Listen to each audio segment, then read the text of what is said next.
Yo, what's up? Welcome to episode 8 of Spawn Point. I'm getting better to remember what episode number it is. On today's episode, we have not a content creator, but a person who helps content creators. We have Hannah.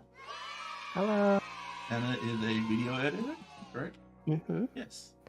Now, we're going to start with the first question. It's the question of the day. So people in the comments can respond to this too. If you were a superhero, what would be your superpower? Be my superpower. That is a good question. I think it would be like super intelligence. Is that? Intelligent? Yeah. Am I being like edgy with that? No. I feel like I'm not interested in like being super strong or like flying or whatever, shapeshifting. Ow. What's super intelligence? I don't know. I think I just like knowing things. So. All right, we're gonna add to the question there. So the next question: what got you into video editing? I've been doing it since I was a kid. Like my dad taught me. So it was So it was something I did like a bit in like elementary school for like projects and stuff. Like we would have like some project we would do, some assignment, and I would be like, oh, okay, like I'll make like a little like thing of it. That was like kind of what I did frequently.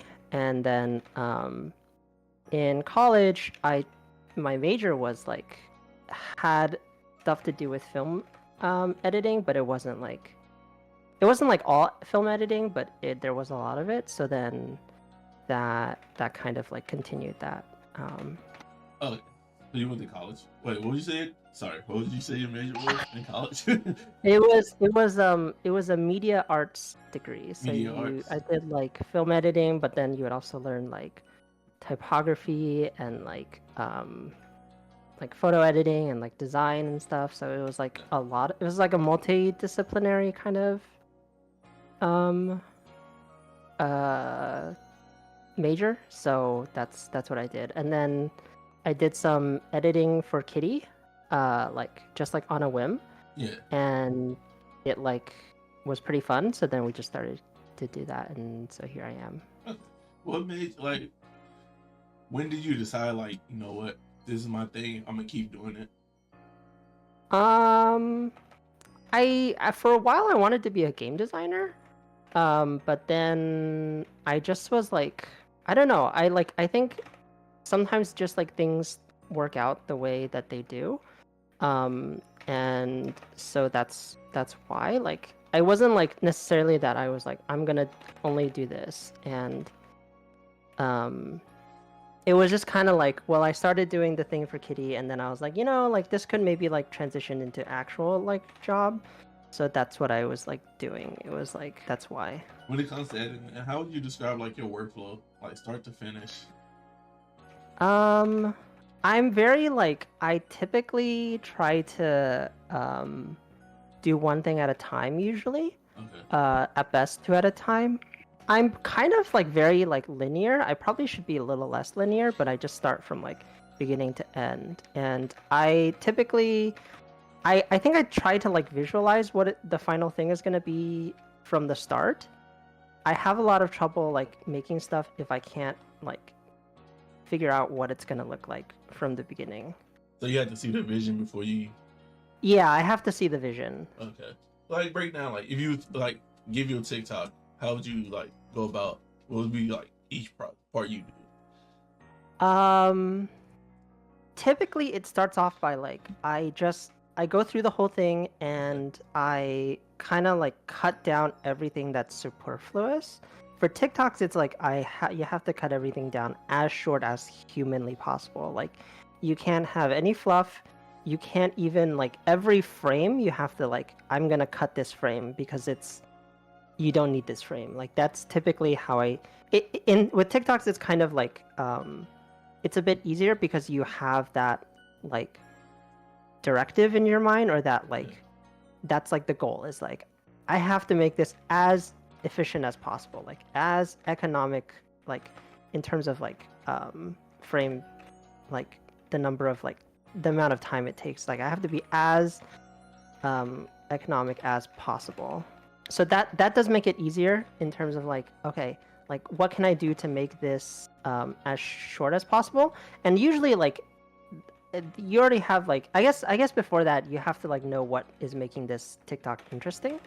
Yeah. Like what is the thing that like is driving everybody to your TikTok? So like getting to the punchline faster sometimes. Yeah, that's one thing. Is like, is there even a punchline? Because if there's no punchline, then you're kind of like, then you have a very tough job. It's not impossible, but you do have a tougher job. With like Kitty's TikToks, she already has the punchline in mind. She'll usually be like, hey, like I want this to be a TikTok. So like that does make things easier where it's like, okay, like I don't need to necessarily worry about that with her. But yeah, so then once you know like, okay, what's gonna be funny about this, then you can then, okay, let's like cut everything down to see like what is the most interesting part about this and like what can I take out.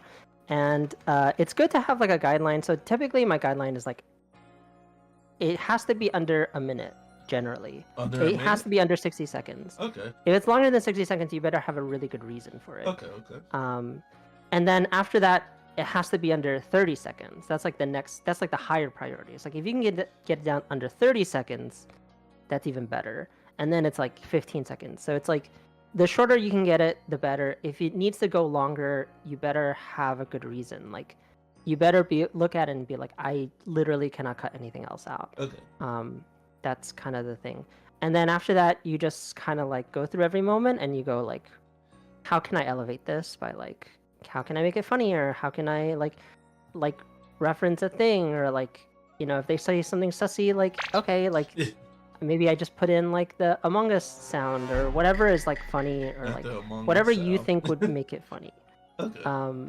Yeah, a lot of editing, I think, or a lot of like anything creative is like you want to make what you want to see, is the thing. So it's like it would be really hard, I think, to make something like, oh my god, it would be really hard to like make something funny that like you yourself don't think is funny. I think that always like makes things harder. So you want to like think about, I can never get over how far you can dash. That's like one thing you have to like really consider. Okay. Next question. Oh, what's your favorite part of the editing process? Favorite part, I think it's like the end when you like have this final thing. Editing takes a while. So when you have like this final product that you can be like, damn, like this turned out like how I envisioned it, or you know how it started, which was like it was this like long video. I mean, obviously it depends on like what kind of, like if you're doing short form or long form content, but like if you're like oh, I started out with this 2-minute thing and I really managed to like cut it down to this really concise like 30-second, 20-second like joke, this like thing, I think it's like a really cool thing. It's just like being creative and then seeing your final thing is always a cool, like it's always cool to look at. So I think I love like having a final thing to like show and put out there. You said editing takes a while. Like, what is would you say the average time for you to edit like a TikTok / or a YouTube video? The rule of thumb, I guess it does depend. I think the rule of thumb in like film is like, it's like it takes 3 times as long as like if you have an hour of content, then it's gonna take you 3 hours minimum to edit. So that kind of extends when you have short form content. So like if I have like 5 minutes of content I have to look through, it may take me like, I don't know, like 2 hours or something. Like it does take a while longer. Especially, it also depends like what you're doing. So like when I do subs, when I do subtitles and things, that's a very because I have to do it manually. I don't have like an AI thing that's like, you know, like those, when you see sometimes you have like an AI like subtitles, like I don't do that, so that does take a while. especially when you have like multiple people talking. If it's just one person, it's pretty easy, and I can actually use like Premiere Pro has a built-in like transcribing function. But if there's multiple people, then the AI doesn't like know how to tell them apart very well, and then I have to go in and like do it myself. You think adding subtitles to a video is important? I don't think it's important necessarily, but it does like give you an extra layer of like what you can do to make things funnier, I think. Okay. A little bit of it is like people have shorter attention spans, so when you have something that's like constantly moving, it does hold people's attention more. But also what I found is that like you can use the subtitles themselves to like enhance the emotions that are in the video. So like if someone is like screaming, you can make it like shake. And that's like, that's like something. Or like if one time someone was like Kitty was playing like Lethal and someone had like a bug on their face, and so their voice is muffled in the game, and so then you can like I like blurred out the subtitle, not enough that you couldn't read it, but like enough that you can tell that like it's being blurred, and so it kind of like you're almost like signaling to the viewer. Though I think that the subtitles like give you something else that you can like use to enhance, because that's your job as an editor, is to enhance the clip. Yeah. Okay. Yeah, otherwise you can just, if you really want to, you can do like just like post the full clip online, and I think that tends to do okay. If you have a big following, like it's like actually like passable. But I think when you're a small creator, like you actually don't have that luxury, and you have to try to make yourself stand out. Okay. And so yeah, like all the little things add up. Would you recommend smaller people to over edit their videos? Or just like add more than not the average? Over edit. I think editing is just one of those things where it's like you want to edit as much as it needs to be edited, which is not always easy to tell what you should be doing. But oh shit, I didn't mean to use that. Yeah, I can't believe that hit. I forgot to change verse a while ago. Okay. Yeah, so I don't necessarily think over edit, but I do think like put effort into your editing. People can tell when you put effort into your editing. It's like people can tell when it's, unless you're a boomer, like people can tell when it's like AI or something, right? It's like because you can tell that things are off. And when things are under edited, people can still tell. Like I mean, people can't really tell that it's under edited, but people can tell when you put a lot of effort into the editing is the thing. So that's how I would describe it. Editing is, they say that editing is like an invisible art, and that's kind of true in the sense that like you don't really notice editing. Like if you watch a movie, you don't notice when they cut back and forth during a dialogue scene. It's like very rare that like something like that stands out. So it's like, yeah, so it's one of those things where it's like you don't notice it's there unless it really stands out, or if it's like really bad. A lot of editing can be unnoticed, even if like simple cuts and shit. Like it looks simple, like oh they just cut, but then you see like how they, so like I hear all kind of things like oh jump cuts and all this other stuff. I'm like, what the fuck is a jump cut? Yeah. The thing about jump cuts is that like it does really well on TikTok, and it's really effective. I think it's like a very much like that's something I had to like remind myself about, because it's like an unspoken rule. It's not an unspoken rule. It's a very much like a big rule in video editing. You should not jump cut. Like jump cut is really bad. But I think because it's intentionally jarring, yeah, you can like use it for a good effect. So it's I think TikTok breaks a lot of rules.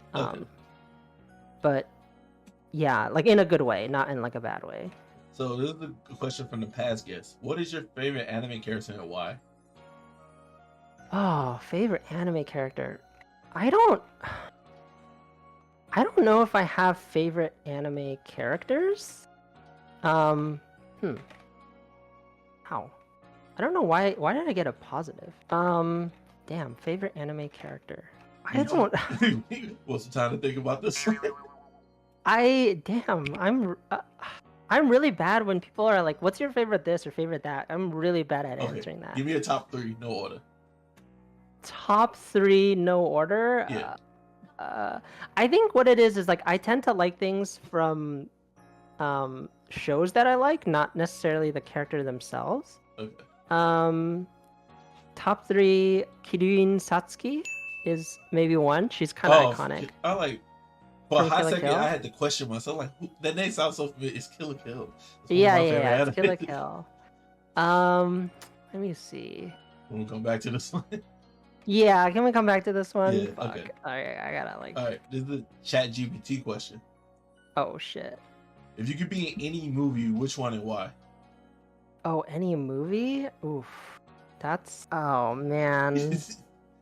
Any like genre or like a specific movie? Specific movie. Specific movie.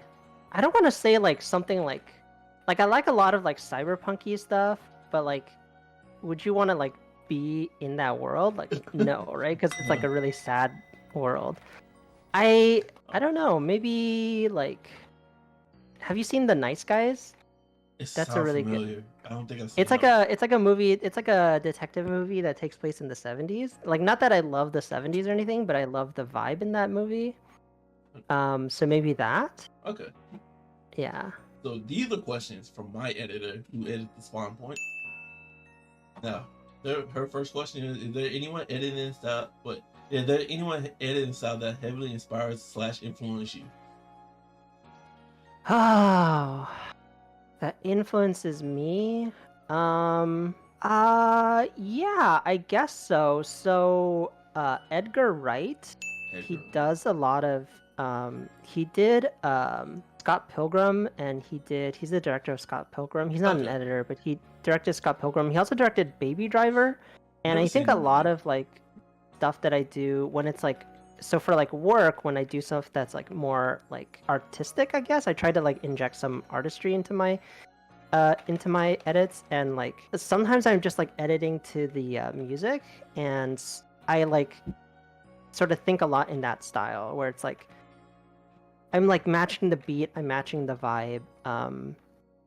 Another like person, I keep naming directors even though they're like, this is an editing question, but like Satoshi Kon I think is a really cool editor. I try to like he's really interesting because you can like he'll like skip over stuff that you would expect to be in an that you would expect to like show up in the film, but like he'll like ellipses it out and like just like ask you to fill in the blanks. What's Satoshi Kon edit for? He does like Tokyo Godfather. He's not he directed those movies. Tokyo Godfather is one. Perfect Blue is another.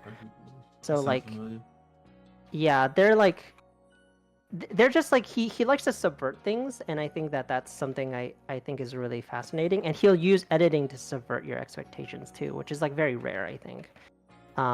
Most people don't rely on editing to subvert your expectations, but he does. Okay. Yeah, I think those are two influences. I think so. Like for my work, I often have like music, and like the music is like carrying the vibe of the whole thing because there's no other audio, there's no like talking, there's no like anything else. Okay. So I sometimes like rely on the music, and it's almost like making a music video. So, yeah, I think like if you watch like the opening scene of Baby Driver, I think that's kind of like what I'm envisioning when I say that. It's just like he's just like doing this whole car chase sequence to the music of this Elvis song, and it's like really good. Like there's that one point where like there's drums that goes like and he in the car chase scene, like you like pan across a bunch of poles and it's synced up to the drums, and I was like, that's so fucking cool. But the whole movie is like that, where it's like music is like a big theme in it, and so the way that the scenes play out are like heavily influenced by the music of that scene. What's the longest time you edited a video without getting up? I usually edit my videos without getting up. Like I don't like to take, as soon as I take a break, I lose the momentum. Probably a couple hours. I mean, like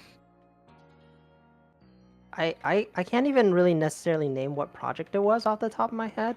I did try to do this like I did this like personal project where I like they have these like services, not service, but like people will like shoot a short film, and instead of editing it, they'll just put out all the footage online so that you can use it as a practice tool. Oh, And I I never heard of probably that. sat there. Yeah, there's some. I can send you the link, but like they just shoot it. They do all these takes. They have like actual actors, and like they'll do all different angles, and then you put it together the way you think it should be cut Okay, together. that's And cool I as think it's shit. like a great tool. Yeah, it's really cool.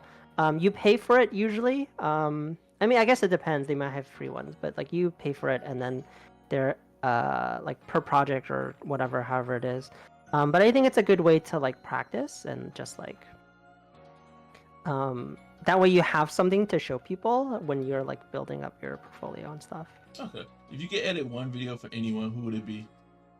Oh, man, that's a good question. For any, oh man, that's a good question. I mean, I'd love to like be in the editing room with like Edgar Wright or someone like that would be really cool. I do tend to like narrative kind of focused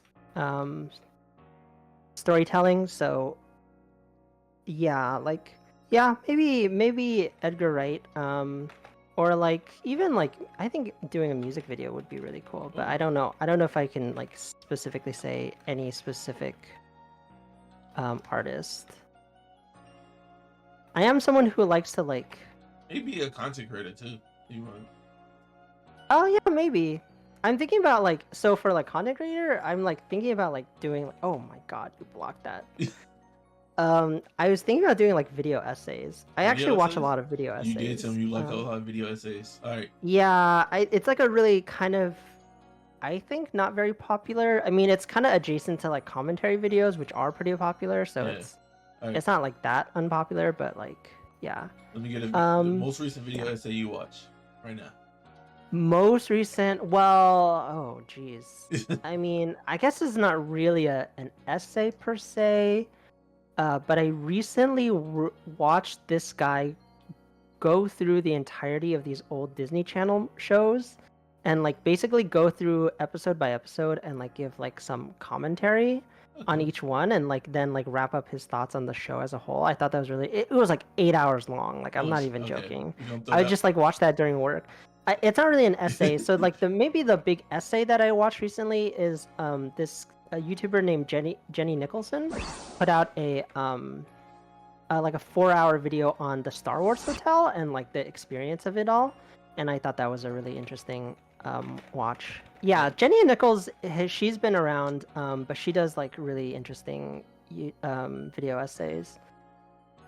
Another one is like there's this YouTuber. She's kind of small. Her name is Lady Emily, and she did some videos on like the Nostalgia Critic. I don't know if you ever watched this stuff when you I heard were that like name younger. before. Yeah, so like I did watch his stuff when I was younger, so it was like interesting to see her like comment on it and like examine it and stuff like that. She did like 2 or 3 videos on them. Those are like shorter. Those are like 30 minutes long. Okay. What is some advice you would give to people that's learning how to edit? Oh, probably pay attention. Like I think it's very easy to not pay attention to editing. It by nature it's very easy to not pay attention. But I would say pay attention to anything you enjoy, pay attention to the editing because there's definitely some amount of editing going on generally. So I would that's something like you should always be like learning from other people. So that's one thing. Another is like don't be afraid to like make stuff and like put it out there. I think you have to like put things out there. I feel like we live in a world where it's like kind of sucks that people are like really critical and like it feels like you can't afford to fuck up, but you still have to like go out there and fuck up and Me, like I'm people. yeah, you too. You got to make more TikToks, man. I'm telling you. I'm kind of lucky in the sense that like I don't. It's not like necessarily my content. It's like Kitty's content, so it's like there's a little bit less risk, I guess. But I still think that like I feel like you should at least hold yourself to like a certain standard where you're just like, oh man, like I made this edit, but like it could be better, or like like watching your old stuff, you might be like, oh, like I should have done this more, or like now I know better than to do that and stuff like that. So it's like, I don't know, just always be like looking out for stuff and like looking at how other people edit, um, especially for things that you like. I think that's like the all you can do is like Any other tips for learning? tips for learning. Use Premiere Pro or use DaVinci Resolve, or don't use CapCut. Wait, why not don't CapCut? use Because I use CapCut a lot. CapCut is fine, but if you want to, I guess it depends on how serious you want to get. Like, CapCut is not good for like a long form YouTube video. Do you know what I mean? Like, Yeah. CapCut is fine for like TikTok, short TikToks, but I think because I hold myself to like a pretty high standard, like I just can't.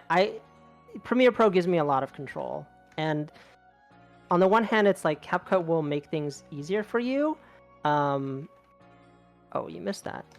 Yeah, CapCut will make things easier for you in the sense that like, some effects are like pre put in. But I actually think it's very valuable to like learn how to like make things yourself, or like do effects yourself, or at least like learn how to. I use CapCut a lot because I was using DaVinci and I just hated how the preview part used to make my computer used to lag, and it just takes forever to preview to like actually catch up. Oh, yeah, I do think so that much. those programs probably you need a stronger computer. So no, I it's not that CapCut is a bad thing per se. I don't think it's like a bad way to start. But not YouTube. Yeah, it's good for like short form stuff, but like once you get to longer form stuff, like it's just in general just like you want to be able to do more. You want to be able to be really precise. Yeah. I think. What are common mistakes you see beginners make? Oh, I don't know. I guess I don't talk to a lot of beginners. Maybe some beginner problems would be like, I don't know, not preparing. I think that like not having the foresight of like knowing how your whole video is going to turn out. It's probably good to like do a storyboard generally if you can do it. I do use one person. I still okay. Storyboard? Yeah, storyboard it, or like why did I do that one? Why did I do the high one? Oh shit, you ducked under it. Like I guess okay, I'm thinking about more like longer form stuff now. But like just works. like have the whole thing planned out in your head. Okay. And like flesh things out, like focus on like the main part of the editing first. Don't get like stuck on like don't get stuck on like the minutia of like the first 10 seconds. You're like, if you're spending an hour on the first 10 seconds, like you're not like having the whole thing in mind. You have to like think of it as a whole. So when you have like when you're doing like a 30-second TikTok, like don't get hung up on like doing getting the first few things right. Okay. Make sure you get the whole thing done first, and then you'll know even whether or not to spend your time on that like thing, because that's what I would do, and I still do that a lot, where it's like I'm just so hyper focused on making this effect look nice, and then by the time I get to the rest of it, I realize, oh, I think I need to cut this out entirely. And then it's like that kind of sucks. Oh, I guess the other thing is like don't get married to your ideas. Like don't get overly attached to whatever, like, oh, this is a really cool edit, this is a really cool cut, and then you realize that it doesn't actually work for what you're trying to make.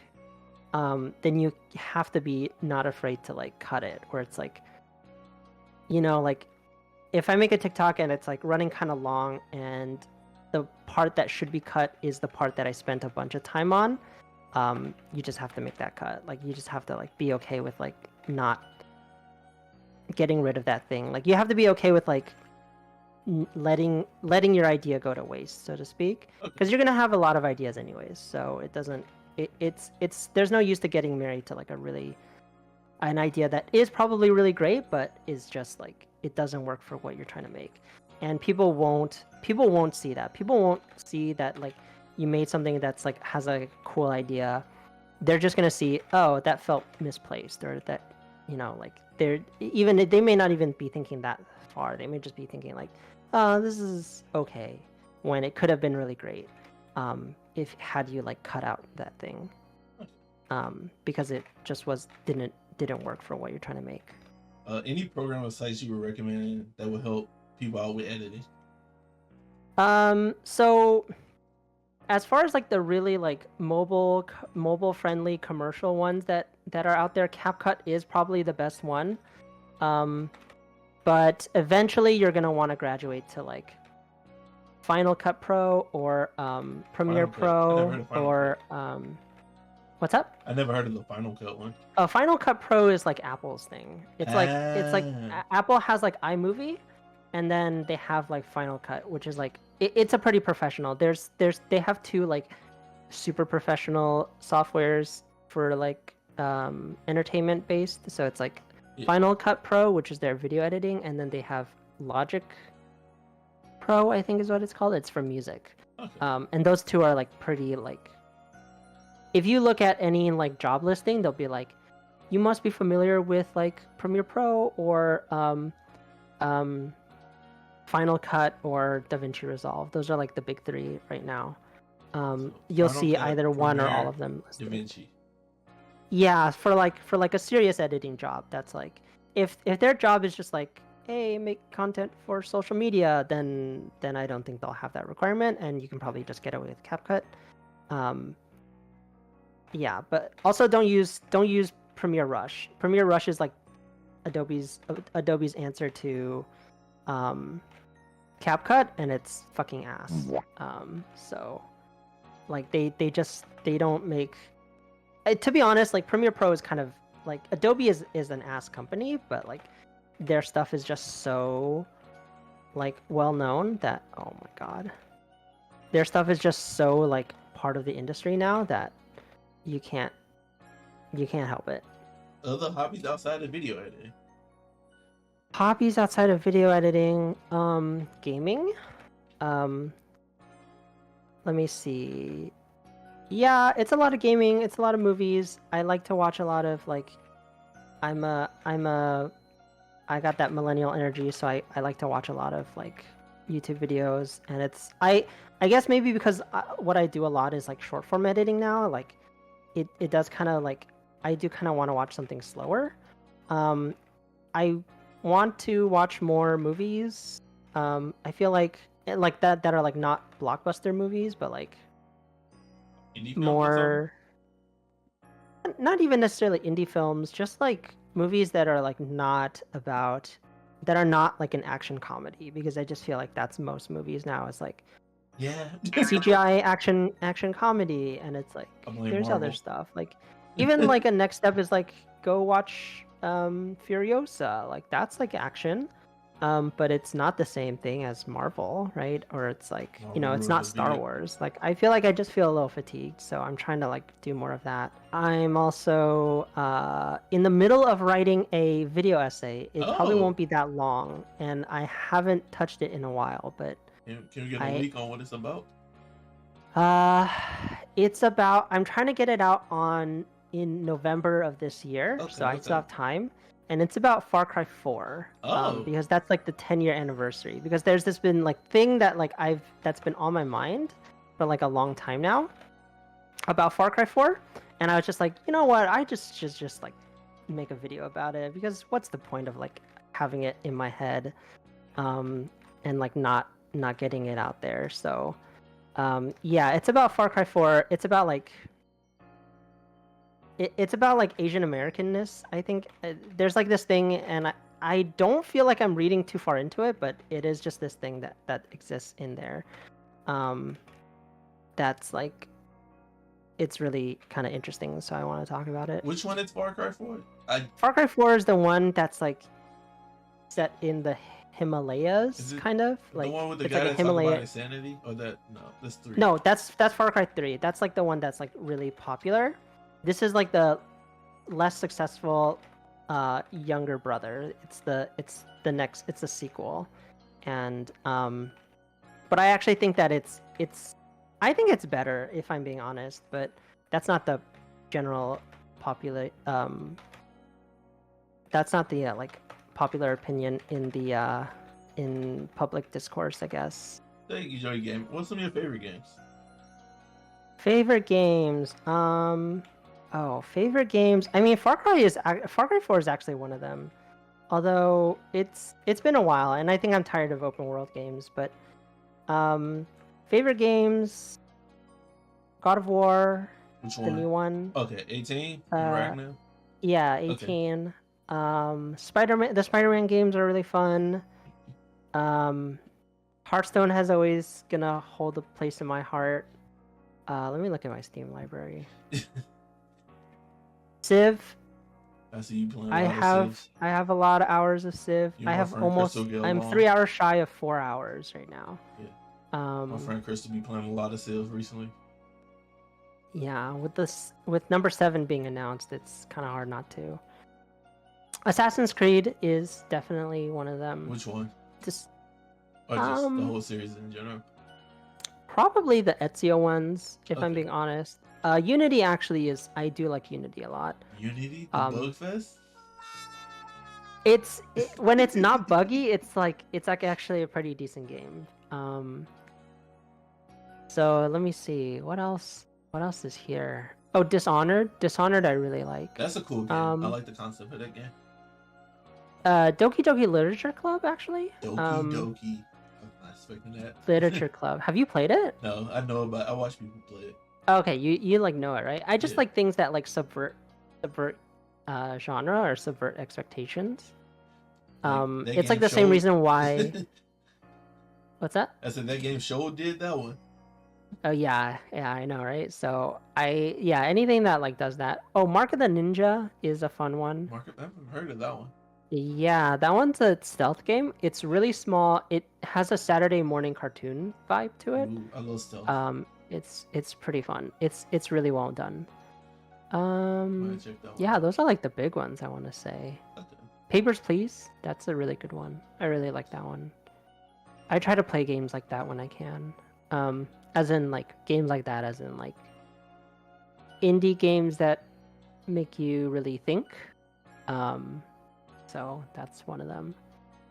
Yeah, that's mostly it. The Division. I mean, I think it's an awful story. Like it's a really like it's so bad. It's a terrible story to tell, and it really glorifies the wrong things. But gameplay wise, it's really fun. Okay, so that game I have was a very fun. like. I think my problem with the Division is in game it's just bullet sponge enemies. So Division 2 specifically I like. I think the gameplay is better. It's more polished. My problem with it is like I don't like the story, because the story sort of glorifies this like, I don't know, like it's almost like a fascist thing, if I'm being honest. Like I hate to say it. I don't know if that's gonna be like really charged. I think it just like glorifies the wrong things, is what I would say. Okay. So, but it's the gameplay wise. So in Division 2, they made it less spongy, although it still is very spongy. But I think they made the controls feel better, and the gunplay feel better. Okay. Oh, Hades. I should have said I know Hades. you like your Hades. Yeah, that's all of them. Those are my favorite ones. Okay. Any shout outs you want to do? Any important people you want to shout out? Shout out to Kirikou. I know she did an episode of your podcast. Yeah. So if you guys haven't seen that one, you guys should go see it. Should go see it. Yeah, shout out to the gay people out there. It's Pride Month. It's our time to shine. Let's go. That's it. Those are the two people, the two genders, Kirikou and the gays. The two genders, Kirikou and the gays. Yeah. Hey, what's your socials, Hannah? Where can people find you at? Oh God, I'm very not on social media, but you can find me on Instagram and Twitter. Okay. What's that handle? This is how often I'm not on social media, is that I'm not totally sure what my handles are. On Instagram, it's Hana_Baobei. That's Baobei. Okay. And then on Twitter, it is. Oh, it's the same thing. It's Hana_Baobei. Yeah, we'll have those flashed up on the screen. Yeah, some of my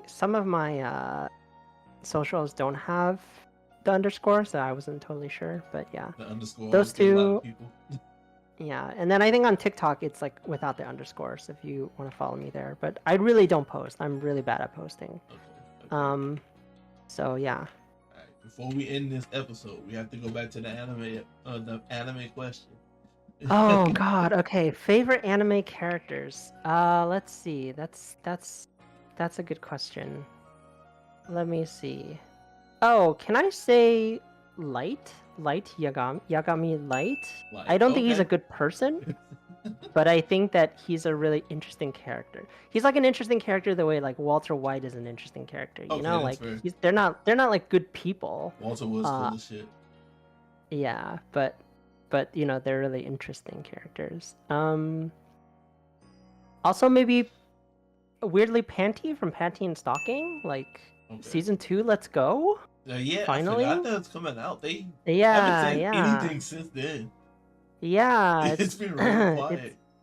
Yeah, I don't know. I don't know if they're like if it's like they paused it, but like is that Trigger? Hopefully... Trigger makes that, right? Gainax made the first season, but Trigger is making the second season. Okay. I love Studio Trigger shit. Yeah. I still need to finish Dungeon Meshi, but I need to watch it. But it's stuck in It's Netflix. Pretty good. Yet. It's pretty good so far. Yeah, it's on Netflix. I don't have Netflix. I'm trying to reduce the amount of services I use. Yeah, I feel that. Maybe it's on. I mean, you can probably get it on one of those like. I could. I've been watching a lot of One Piece. I do know how to pirate. Oh, that's true. No, don't you watch it on Crunchyroll? No, I don't think it's on Crunchyroll. I can need checking it, but I haven't seen it on Crunchyroll. I figured it'd been on the front page if it was on there. Oh, I see you on Crunchyroll all the time, like on Discord. Yeah, watching One Piece. So it is on Crunchyroll, right? No, what, One Piece or Dungeon Meshi? Yeah, One Piece. One Piece. Yeah. Okay, Dungeon Meshi. It's not on. Is it not on Crunchyroll?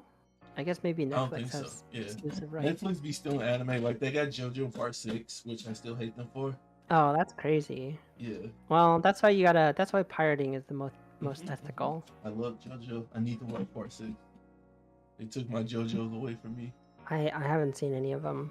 I should watch them. Everybody always references them, so I say them. Everybody references it, so I feel like I should watch. But now, if it's JoJo's one of the animes you can watch any part.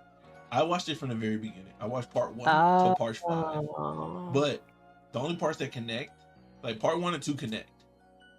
Part 3 have references to the older parts, but after part 3, 4, and 5. It have references, but they don't like connect. You can kind of watch those standalone and still enjoy the fuck out of them. Okay. But I feel like if you're gonna watch part 3, you have to watch 1 and 2 to get the story. All right. Yeah, I'll probably give it a try at some point. I don't know why, but one summer I just like fuck it, I'm watching JoJo. And I just spent one summer watching part 1, 2, and 3. And that'll be it for this episode, Hannah. You have broken the record of Spawn Point episode. This is now the longest episode of Spawn Point now. Oh no, did I talk too long? No, that's good. It's supposed to be a podcast. So okay, yes. Yeah, you broke the record for the longest episode now? Alright, well maybe your editor will cut it down. Maybe she'll do the TikTok thing and just like cut down everything to like bare essentials. No. Everything stays. She keeps everything. She cuts out the parts when I say, "Hey, yo, Mike, put this right here." She cuts that out. Oh, okay. That's the only part. Okay, I gotcha. Yeah, that's it for this episode of Spawn Point. Thank you, Hannah, for joining. Thank you for playing some Guilty Gear with me. Yeah, thanks for having me. We're gonna head out. Bye. Bye. Options. Oh, yeah!